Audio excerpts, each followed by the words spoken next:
once again. I tried last night, but then did not realize that my settings were wrong.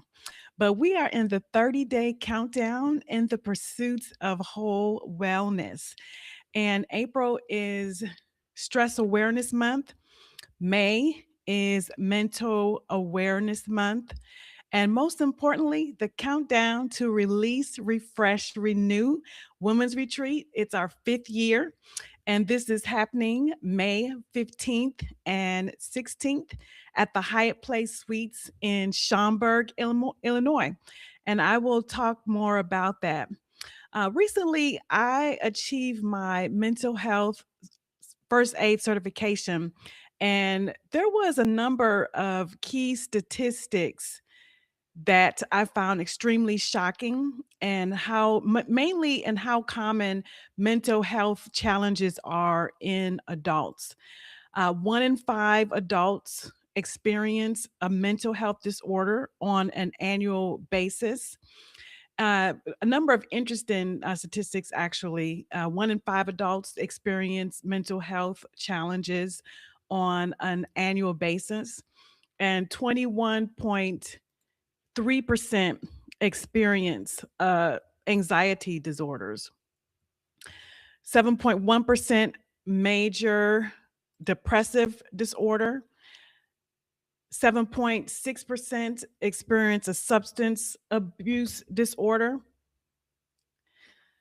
And many of these, they occur simultaneously. And one of the things that I recognized and saw is that if a person has a mental health challenge or experiencing difficulty, most often it would lead to another type of disorder. So, for example, if a person has experienced anxiety, then they also would potentially it could lead to depression. Or if a person is experiencing uh, a depressive type of order, then it could potentially lead to substance abuse. And I thought that this was interesting that one in five people, that means that throughout your day, that there's a possibility that someone that you meet or interact with is experiencing some type of mental health challenge. And these statistics, they were focused mainly in the US. But if you think about people that you're interacting with, for example, at church or at school, at work, perhaps the person sitting on your pew at church, someone who classifies themselves as Christian and faith, there's like a paradox that exists, that if one in five people on an average basis, on a daily basis, is experiencing a mental health challenge, that means that in a day that we are interacting with so many people who are experiencing challenges mentally, emotionally within their mind. And these often impact how a person experiences life and like just existing versus really walking through life with purpose and meaning. And so, even though these statistics focus on the US and just on average on a daily basis, I'd be interested to know how these statistics translate into the church. And I've heard a lot of things about stories of people, particularly pastors, by me being a spiritual director at a seminary in Ohio, United Theological Seminary, that there's sometimes you hear stories about people experiencing pastors, leaders in ministry experiencing depression, anxiety, stress. And there's a paradox that really exists in how do we confess hope in an all presence God, but still end up hopeless? And how do we accept an all loving God and still end up not feeling love, but instead, rather, sometimes people are feeling a sense of isolation, loneliness, depression, feeling abandoned. And it's like, how do we walk with an all powerful God and still end up feeling inadequate at times, fearful, or consumed with anxiety and stress? I think often times as believers that we can focus a lot on spiritual practices and potentially spiritual disciplines, even going to church consistently. And we can highlight spiritual practices, whether it's prayer, worship, all these different types of things that we do from a spiritual perspective and spiritual practices, but somehow within our emotions, in our emotions and our soul consists of our emotions, our mind, and our will, that we might be doing a lot of spiritual things, but somehow it's not always translating to our soul and how we live, how we cope, how we experience and bounce back from challenges. And so this is something that even with my book, Can You Sleep Like This and the Rest of God, a lot of times it's looking at how do we actually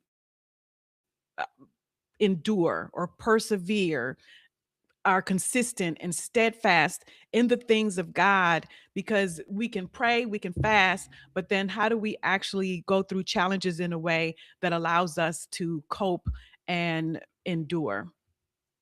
And sometimes I think that when we do spiritual practices, that it becomes more of, I was maybe not practices, when we do spiritual exercises, it becomes something where it becomes like going to a concert or attending a play, so that it may help us in that moment, but over time, our ability to actually cope, to endure, to persevere, or to stand in the midst of adversity, be steadfast despite trials and tribulations, it can actually be lacking.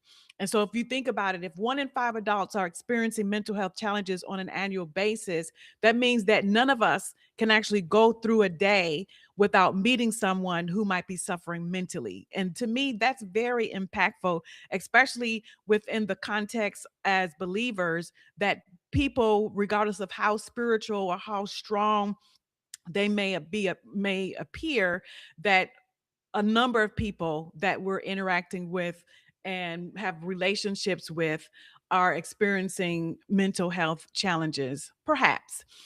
So it could be someone in our family, in our church, sitting on the pew, maybe on the worship team, in ministry and leadership with us. But if we're troubled in our mind, that means that we can't actually rest. We can't rest in our spirit. We can't actually be still in our soul or in our emotions.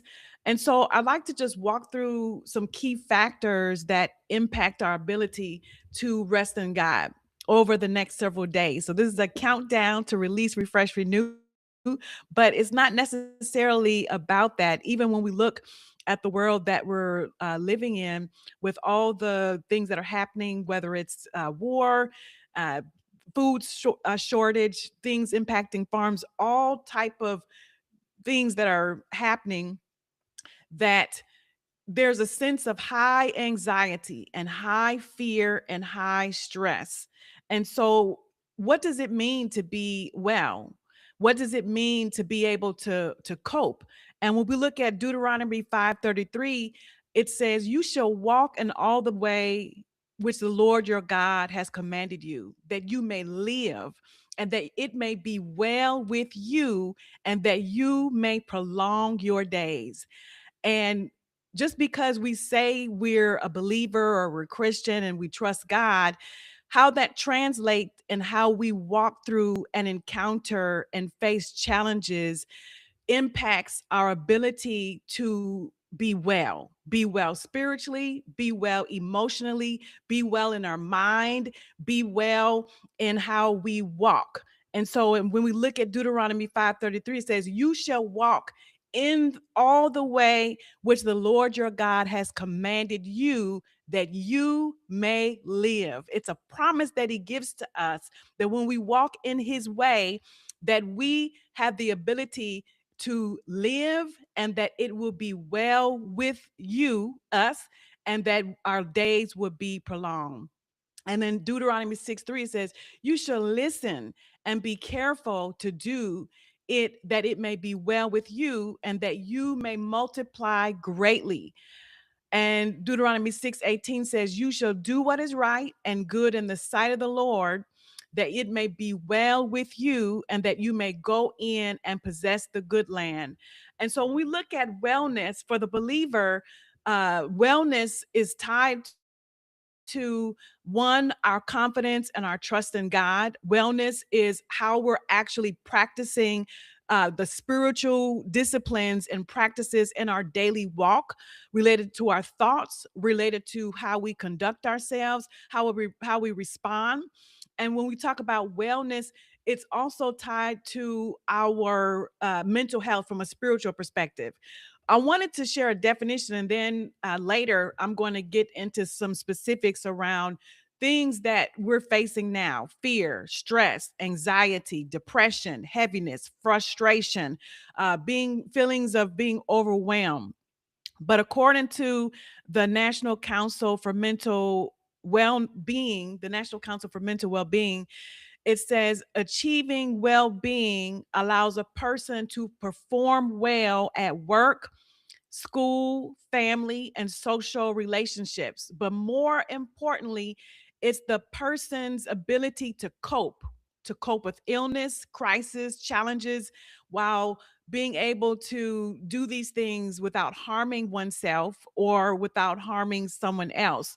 And so when we look at what it means to be well, it's the ability to balance emotionally. And there's like a number of dimensions to wellness, and we're not going to talk about all of them. Some of these things we'll talk about at the retreat. But when you look at wellness, it's like 8 dimensions. You have emotional wellness, financial wellness, social wellness, spiritual, occupational.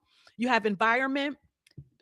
All of these tied to how about mental wellness and being well.